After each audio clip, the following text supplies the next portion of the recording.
Voice. Let's go. Voice FM.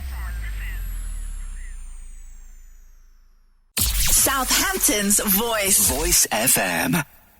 And a very good morning to you if you're making breakfast, planning a day out, or visiting Southampton for the first time. A wonderful Wednesday to you. My name is Xan. Welcome to Your Green Breakfast, the only breakfast show on planet Earth that has your environment as its number one concern. And if you're in a rush, our three-word weather: muggy, cloudy, mild, highs of 21 degrees. Our sunrise was at 5:19. Sunset is at 9:04. Generally looking good on the rail, the air, the ferry and the roads. And in a moment, we'll have today's green headlines. Then the pollution, UV and weather forecast, sport, jobs, showbiz, 80s at 8, and the amount of sustainable energy generated by the national grid. We've also got a guest, our Green Party councillor, Katherine Barber, who will be talking about the rights of rivers, a motion passed by Southampton City Council. Katherine, how are you? Yeah, very well, thank you. Dan, how about you? I'm very well indeed, thank you very much.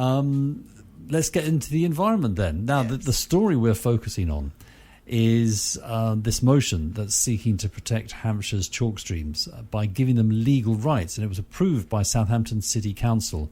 This seems like a sort of dream come true for environmentalists. How did it come about? Well, it's part of an international movement, really looking at our nature, and it started in South America, in Ecuador, with indigenous people there feeling that their homeland, their rivers, their spaces were being exploited by mining companies. And so in Ecuador, they actually managed to enshrine those rights within their constitution. So that was the sort of the really early start of it. And then it spread across the world. And here in the UK, other green councils have started this movement with their local rivers.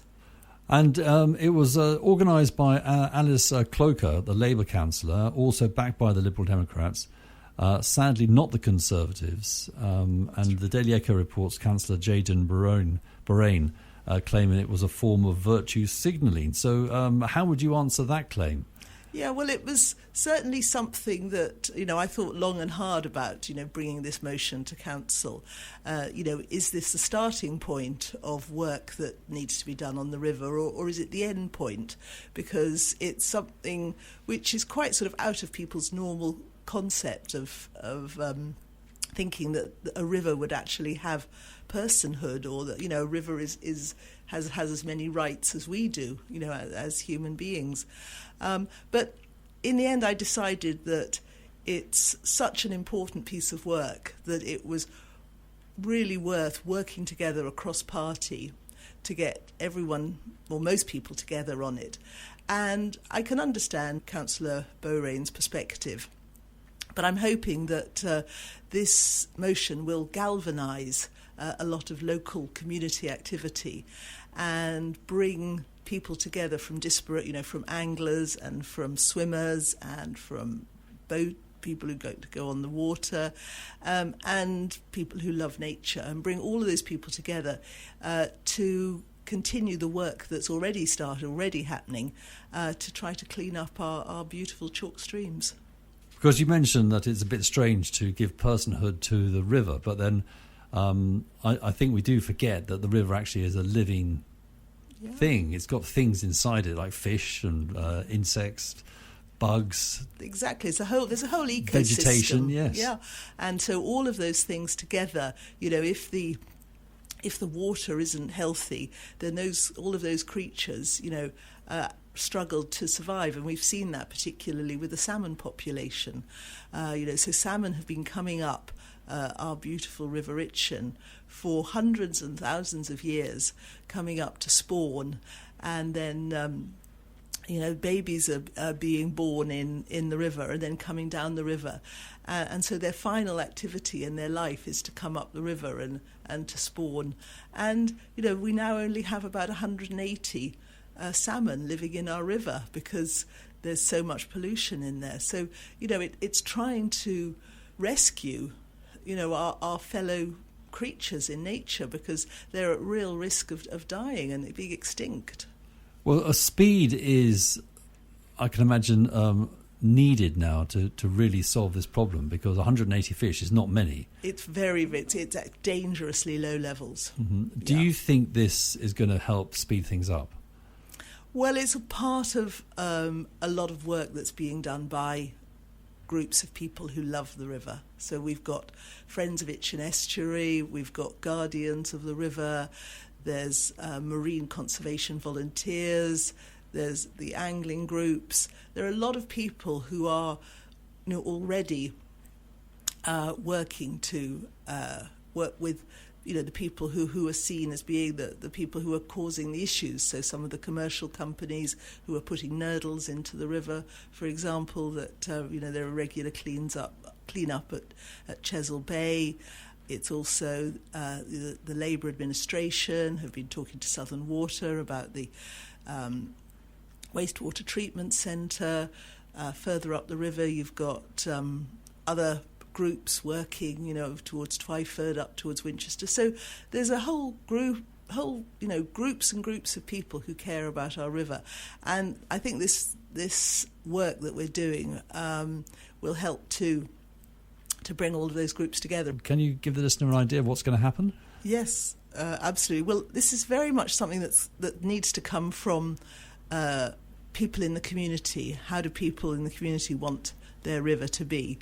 And so next steps are bringing together local people to develop a vision, or how they like their river to be in the future for them and their children and grandchildren.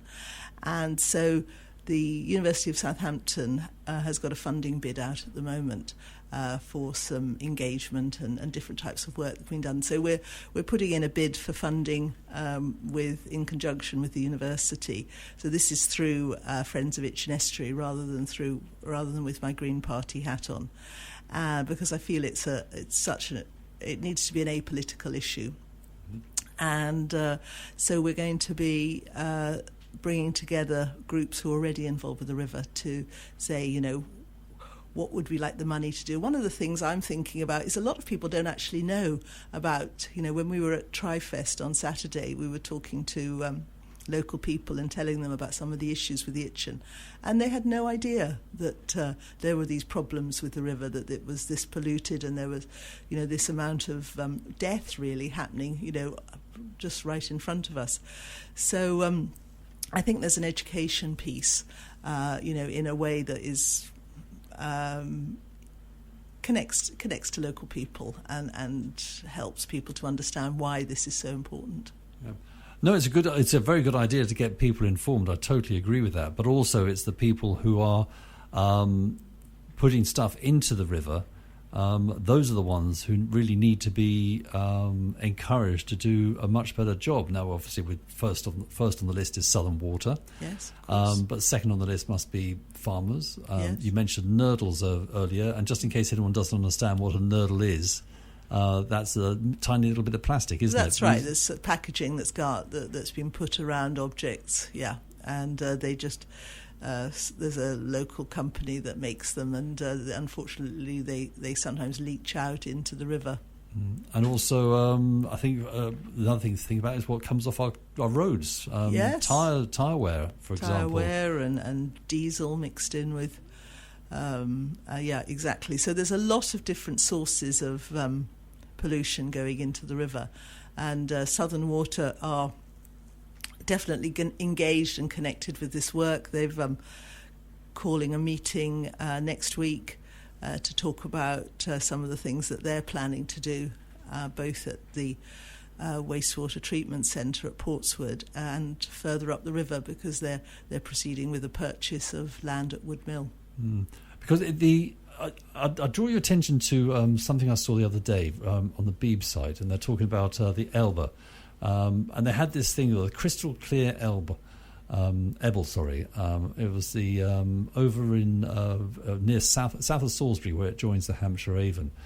But it was that idea, I think, of something being crystal clear, and maybe that's a problem we have with the education of people thinking about the river at the moment. They just see the colour, it's great, but they don't see what's inside it.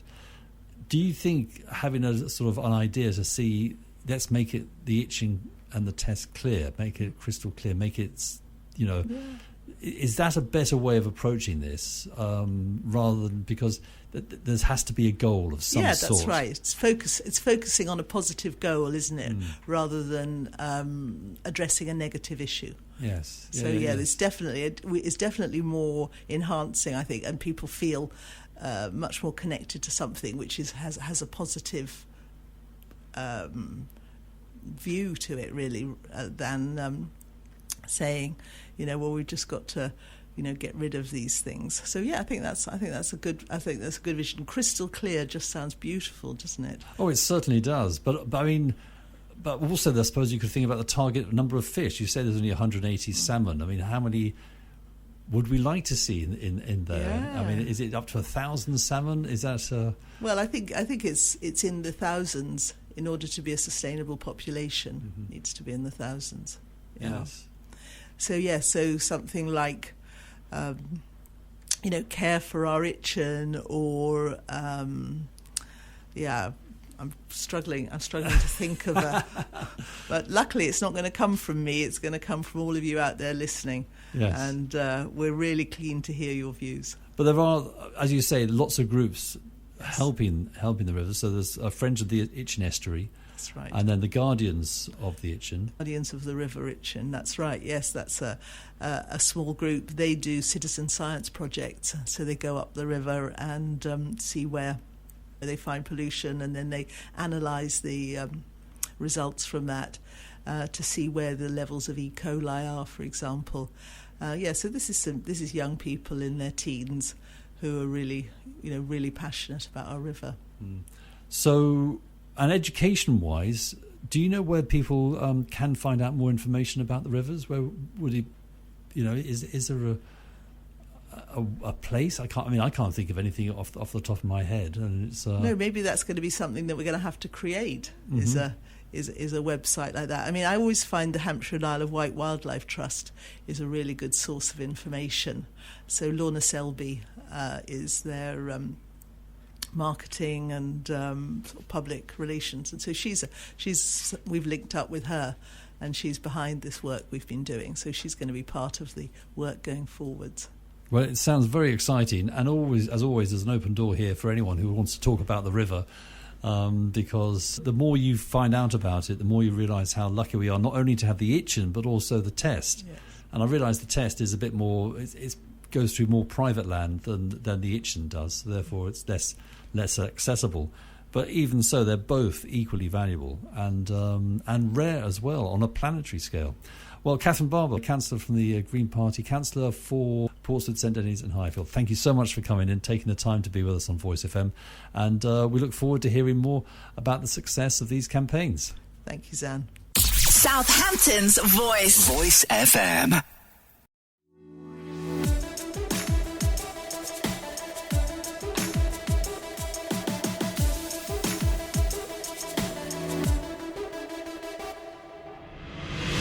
Voice.